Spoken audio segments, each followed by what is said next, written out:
the university I attended, dancing was once forbidden. I know this might sound strange to some of you from places or cultures where dancing is just a normal part of life from birth to death, just something you do because you have a body, and when there's music around, it feels good to move. But for Norwegian Lutheran immigrants with a pietist bent in the early 1900s in the cold of northern Minnesota, dancing was not a part of everyday life. On the contrary, it was seen as a pathway to sin, if not inherently sinful itself. Everybody knows what happens, went the logic, when a bunch of young people start moving in time to the music. So from the university's founding, dancing was officially outlawed as part of student life. That doesn't mean it never happened behind closed doors, but for most of the school's first 100 years, there were no school-sponsored dances on campus.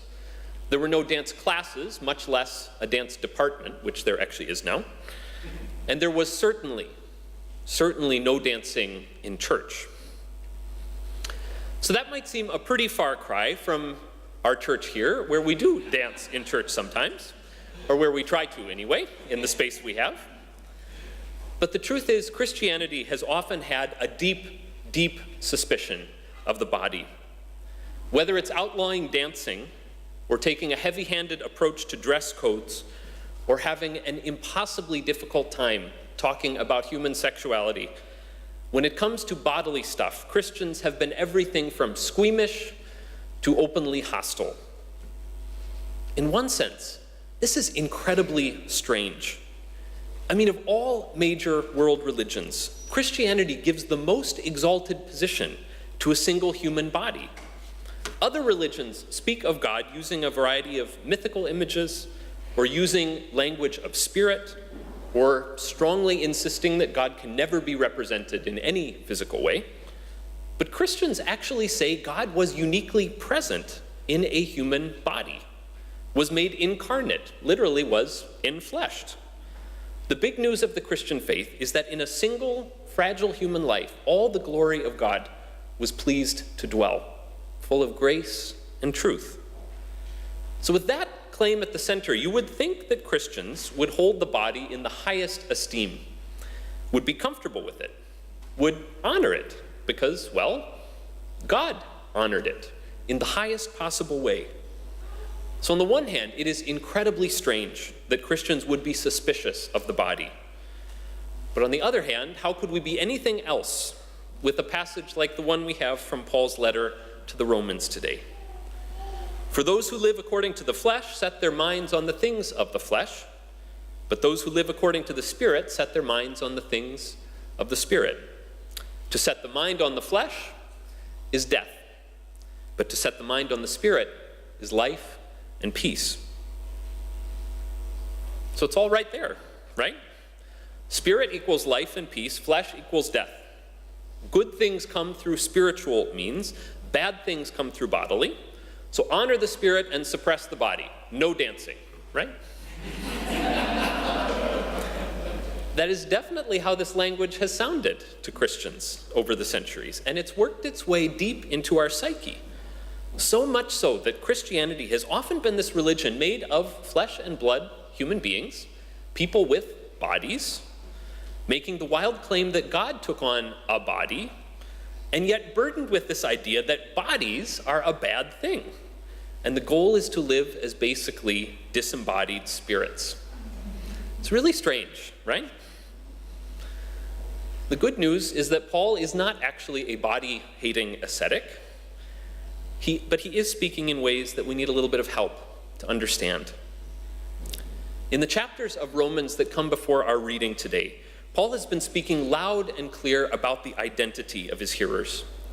You belong to the family of Christ, he's told them. Christ gets the final say in your life, not sin and death. They have no dominion over you. You have died to their power. All that is true, he says to them and to us. You are dead to sin and alive to Christ. And you are still alive in this world. So how will you live tomorrow? In answer to that question of how we will live, given our identity in Christ, Paul brings in these two big words, flesh and spirit. There's no question about which sort of living, he says, is appropriate to one who belongs to Christ. Here's where we jump to that whole body bad, spirit good train, but that's not really what Paul means to say.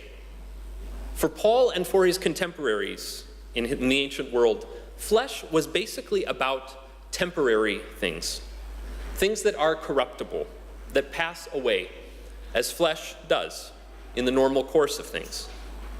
It doesn't mean that flesh is bad, but that it's temporary, it's limited, it's far from eternal. And Paul is concerned that we not live according to the flesh, that we not set our minds on the flesh. To live that way is to operate as though there's nothing to be concerned about beyond my limited wants and desires that come and go. And Paul's convinced that there is more to life than that.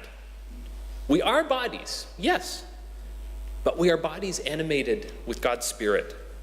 We are capable as living as more than a walking embodiment of I want, I want, I want.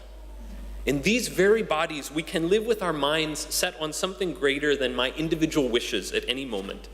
We can live with our minds on the purposes of God that include us, but are not limited to us.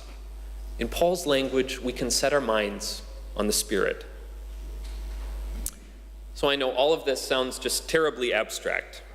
That's part of what makes Paul's writing challenging. So let me try this example. Lots of you have heard me talk about taking young people camping in the wilderness before. I spent a couple of summers doing this in the Rocky Mountains in the western United States when I was a university student. And I come back to those summers often, particularly to the meal times. At the camp where I worked, we took these groups of high school students out on 5-day, 4-night backpacking trips with all our meals loaded in our packs. Dinner usually consisted of a big pot of something, usually rice or pasta with this pack of powder mixed in that you never could quite get mixed. If you've done some wilderness camping before, you know that the food quality is easily overlooked. What's important is that it is hot, and it's there, and it will satisfy your hunger.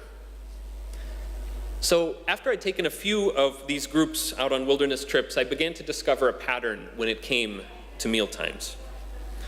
On the first night out, we would prepare this pot of carbs du jour, and when we sat the group down in a circle with the meal at the center, it was all we leaders could do to keep it from turning into sort of a free-for-all. Hunger was definitely the boss. There's one pot, and there's all these people here, and I need to get as much as I can and quickly eat it up so I can get my seconds, was sort of the inner logic of each person.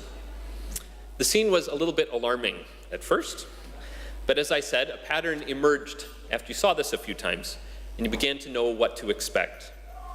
The second night wasn't much different. Still all this hurried eating and fighting for seconds and anxiously checking how much others had to be sure they didn't have more than you. It was around the third night that something began to change. Maybe it was knowing that this whole thing was soon over. More likely, I think it came from having shared a few meals together and seeing that this all did work out. Whatever the reason, the mealtime became less frantic. It wasn't this gathering of nervous, desperate individuals anymore, but a communal table where everybody knew there was going to be enough to go around. There was less pushing, less jockeying for who was going to be fed first and most.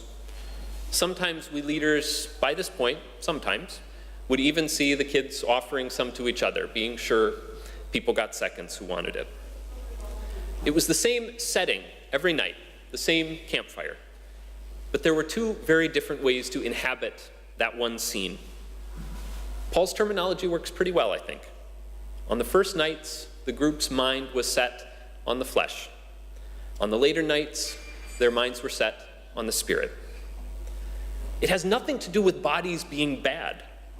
It's a gift to go hiking with others and to sit down at a common table and to share a meal. Bodies make it possible to do those things.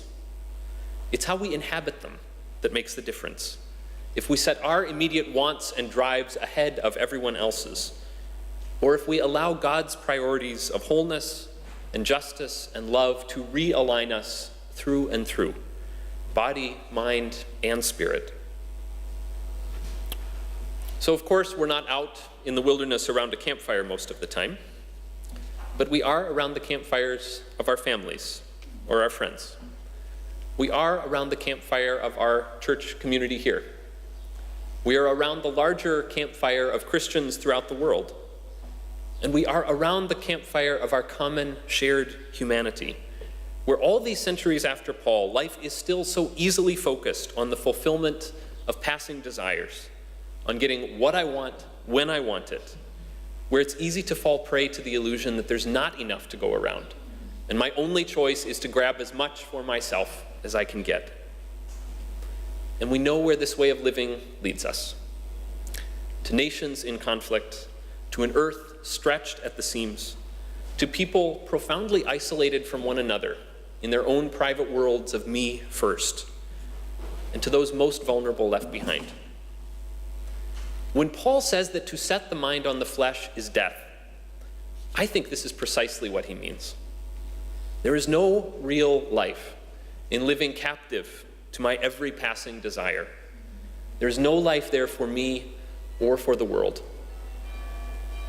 But there is another way, Paul says. To set the mind on the Spirit is life and peace. To live with a mind set on the wider purposes of God. To realize that the Spirit of God dwells in you and in others around you just the same. To know that the Spirit is there, flickering around the campfire, and there is more than enough to go around. This mindset, this awareness, which we find through prayer, through quiet, through worshiping together, through sharing together around the table, this is meant to transform everything: mind and body and spirit, and the way that we move as whole persons through the world. Bodies are a good thing. The God of the Incarnation certainly thinks so. And we find life for them, life that is full and free and enduring, when we remember that they are dwelling places of the Spirit, when we glimpse that we are not only what we want, but also what we can offer for the sake of the world. Friends, that is good news. It's cause for dance and for song. Amen.